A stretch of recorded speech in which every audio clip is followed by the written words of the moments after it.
Hey guys, alright, I'm back for part 4. As I said, I was going to shoot these all back to back to back just to get them done with. Like I said, I won't be doing any videos whatsoever next week or next weekend, so I thought I'll just finish this series up.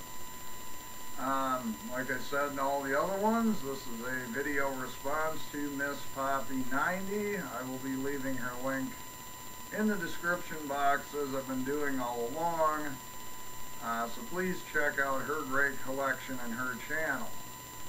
Now this part 4 video will be featuring the labels 1-7 Movies, Rama, and Anchor Bay. So I will go ahead and get right into these.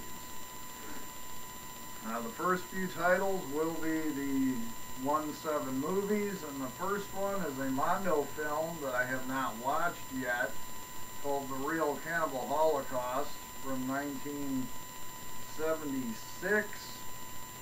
It was a Mondo film that was an Italian-Japanese co-production that was directed by the legendary Bruno Mattei.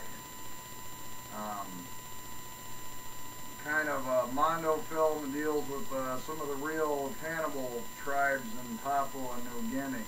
So, should be an interesting watch. I picked this up dirt cheap, just haven't had a chance to watch it yet.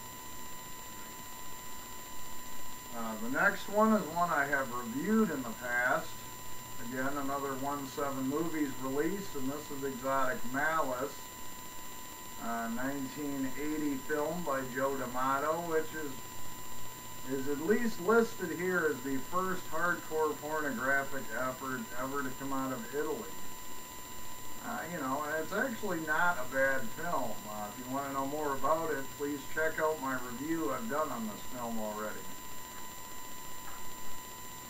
And the last one from 1-7 Movies, guys, is another Joe D'Amato film called Sex and Black Magic, or also known as Orgasmo Nero, from 1980.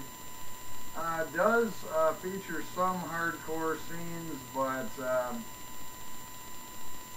it's kind of an iffy movie even by Joe D'Amato standards.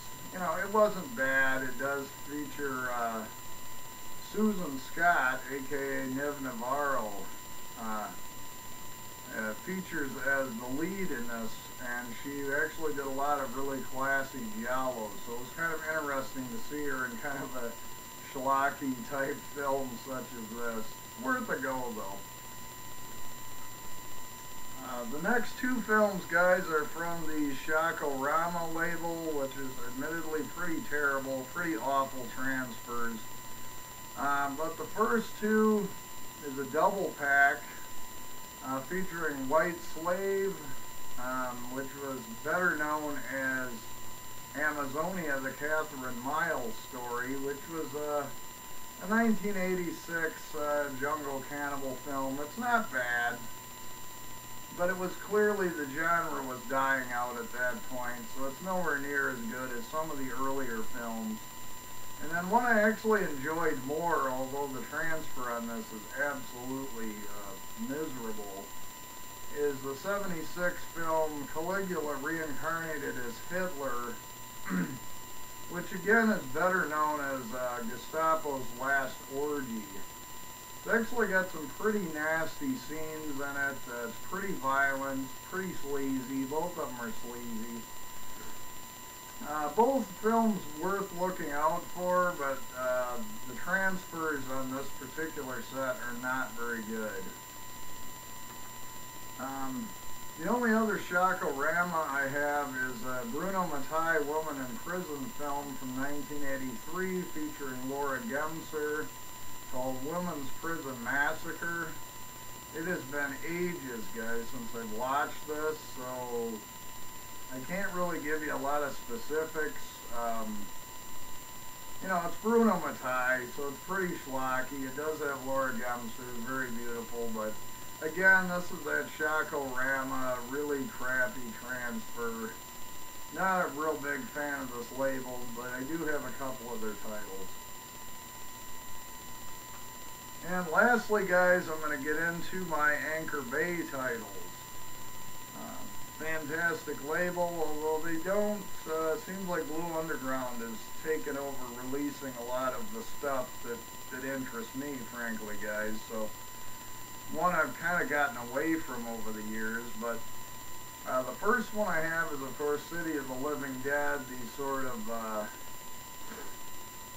part of the Gates of Hell trilogy, I suppose. It's a very atmospheric film, kind of deals with zombies in a sense. Some really great gore in this film as well. Well worth checking out for sure.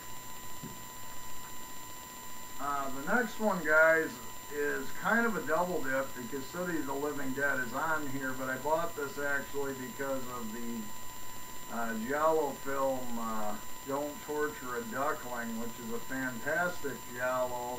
Fulci's mostly known for his gory kind of zombie films, but he actually did some fantastic Giallo films, and this one has Thomas Milian, Barbara Boucher, Florinda Balkan. I mean, it's fantastic. So, and a really fantastic score by Riz Ortolani.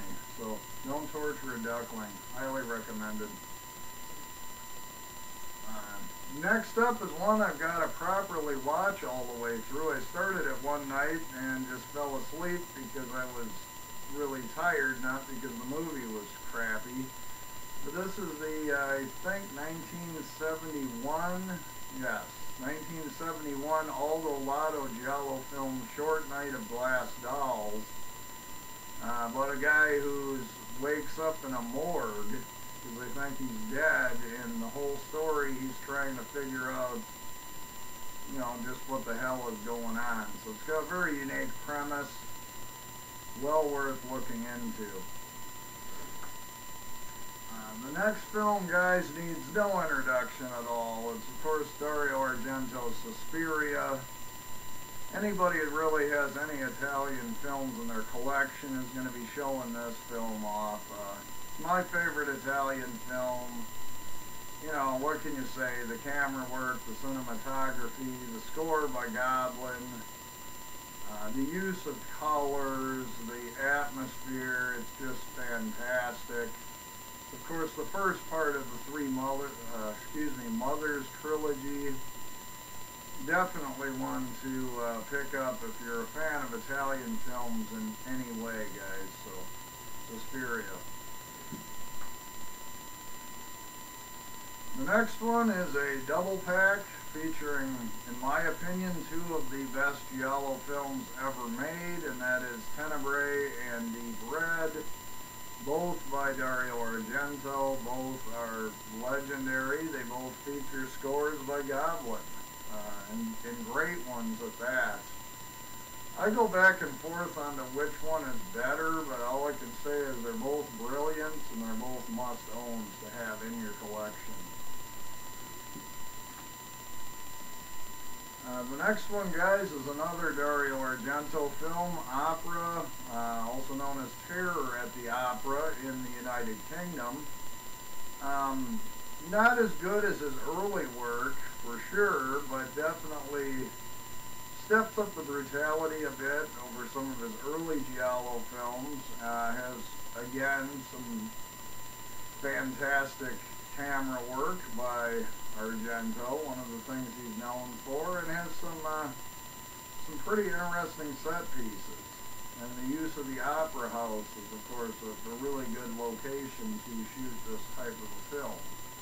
So I would recommend it. It's just not quite as good as his earlier Giallo films. And lastly, guys, is one of my favorite slasher films, and that is Michele Soave's Stage Fright. It also goes under a title such as Aquarius, Deliria, and The Bloody Bird. Pretty brutal, pretty good suspense overall. Basically, and it is a killer who runs around with an owl head on. I mean, how can you go wrong with that one? So, very good film, definitely worth checking out. So, that's Stage Fright. And that, once again, guys, will wrap up part 4 of my Italian film collection. There will be one more part. And again, like I said in every video, please go check out Miss Poppy 90. Give her a sub if you haven't already, and definitely check out her videos, which are really, really good. And until next time, guys, thanks so much for watching, and I'll catch you later.